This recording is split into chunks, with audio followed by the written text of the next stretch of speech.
పెద్ద స్టార్స్ లేరు, భారీ బడ్జెట్ లేదు, కానీ బాక్సాఫీస్ని షేక్ చేస్తుంది. కేవలం 50 లక్షల బడ్జెట్తో తీసిన ఓ సినిమా ఇప్పుడు దాదాపు 100 కోట్ల వసూలు దిశగా దూసుకెళ్తుంది. ఆ సినిమాని గుజరాతీ సంచలనం లాలో కృష్ణ సదా సహాయితే. చాలామంది ఇది గుజరాత్ సినిమా కదా, మనకు అర్థమవుతుందని సందేహపడతారు. కానీ గొప్ప కథకు భాషతో సంబంధం లేదు అని ఈ సినిమా నిరూపించింది. ఇది కేవలం ఒక ఆటో డ్రైవర్ లాలో కథ కాదు, మనందరి జీవిత కథ. బాధ, పశ్చాత్తాపం, ఆశ, ఈ భావోద్వేగాలు విశ్వవ్యాప్తం. అందుకే ఈ సినిమా గుజరాతీ నుండి హిందీ డబ్బింగ్ వరకు ప్రతి చోట ప్రేక్షకుల మనసును గెలుచుకుంది. అక్టోబర్ 10, 2025న థియేటర్ రిలీజ్ అయ్యి కేవలం మౌత్ టాక్ ద్వారానే అద్భుత విజయం సాధించిన ఈ సినిమా కథ విషయానికి వస్తే, ఈ సినిమా కథ మొత్తం ఒక సాధారణ ఆటో డ్రైవర్ లాలో అలియాస్ కరణ్ జోషి చుట్టూ తిరుగుతుంది. లాలో చాలా మంచివాడు, కానీ పేదరికం, జీవితంలో చేసిన కొన్ని తప్పులు, అహంకారం, కోపం అతన్ని నిత్యం వెంటాడుతుంటాయి. అతను ఆ ఆర్థిక మానసిక ఇబ్బందుల నుండి బయటపడలేక సతమతమవుతూ ఉంటాడు. భార్య తులసితో జరిగిన గొడవ తర్వాత కోపంతో మధ్యమత్తులో ఇంటిని వదిలి వెళ్ళిపోతాడు. ఈ క్రమంలో డబ్బు దొంగిలించే ప్రయత్నంలో అనుకోకుండా ఒక మారుమూల ప్రాంతంలోని నిర్మానుష్యమైన ఫామ్ హౌస్లో చిక్కుకుపోతాడు. ఆ ఇంట్లో కిటికీలకు కరెంటు ఉండడం, బయటికి వెళ్ళడానికి దారి లేకపోవడం వల్ల లాలో అందులో బందీ అవుతాడు. రోజులు గడుస్తున్న ఆహారం, నీరు దొరక్క నిస్సత్తుకి లోనవుతాడు. ఒంటరితనం, నిస్సాయిత అతన్ని మరింత కృంగదీస్తాయి. సరిగ్గా ఈ సమయంలోనే లాలో తన గతాన్ని, భార్యతో గడిపిన అందమైన జీవితాన్ని గుర్తు చేసుకుంటాడు. తాను చేసిన తప్పులను తలుచుకొని విపరీతంగా బాధపడతాడు.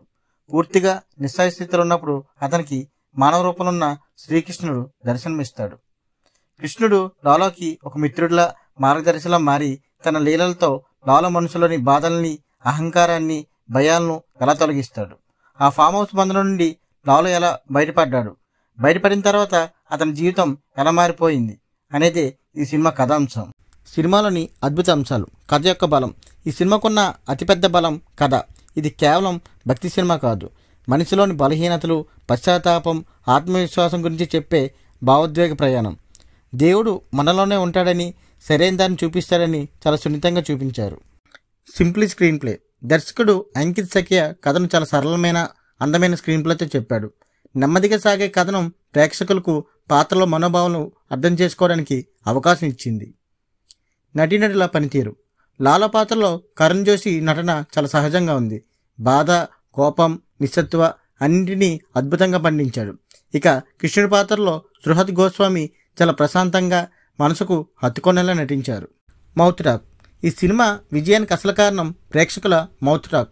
తొలి వారాల్లో కలెక్షన్స్ తక్కువగా ఉన్నా సినిమా చూసిన ప్రతి ఒక్కరూ ఇంకొకరికి చెప్పడంతో ఈ సినిమా బాక్సాఫీస్ వద్ద పెద్ద సంచలనం సృష్టించింది. మంచి కంటెంట్కు బడ్జెట్ అడ్డు కాదని ఈ సినిమా నిరూపించింది. చివరగా ఈ సినిమా కేవలం గుజరాతీ ప్రేక్షకులను మాత్రమే కాదు, హిందీతో సహా దేశవ్యాప్తంగా సినీ ప్రేమికులను ఆకర్షిస్తుంది. భక్తి, మానవ సంబంధాలు, ఆధ్యాత్మిక అంశాలు నచ్చేవారికి ఈ సినిమా ఒక గొప్ప అనుభూతిని ఇస్తుంది. మీరు ఒక ప్రశాంతమైన, భావోద్వేగభరితమైన, స్ఫూర్తినిచ్చే సినిమా చూడాలనుకుంటే ఖచ్చితంగా లాలో కృష్ణ సదా సహాయితే చూడాల్సిందే. లాలో కృష్ణ సదా సహాయితే సినిమా గురించి మీ అభిప్రాయం ఏంటి? మీకు బాగా నచ్చిన సన్నివేశం ఏంటో కింద కామెంట్స్లో మాతో పంచుకోండి. ఈ వీడియో నచ్చితే లైక్ చేయండి, మీ ఫ్రెండ్స్తో షేర్ చేయండి. ఇలాంటి మరిన్ని రివ్యూల కోసం మా ఛానల్ని సబ్స్క్రైబ్ చేసుకోండి.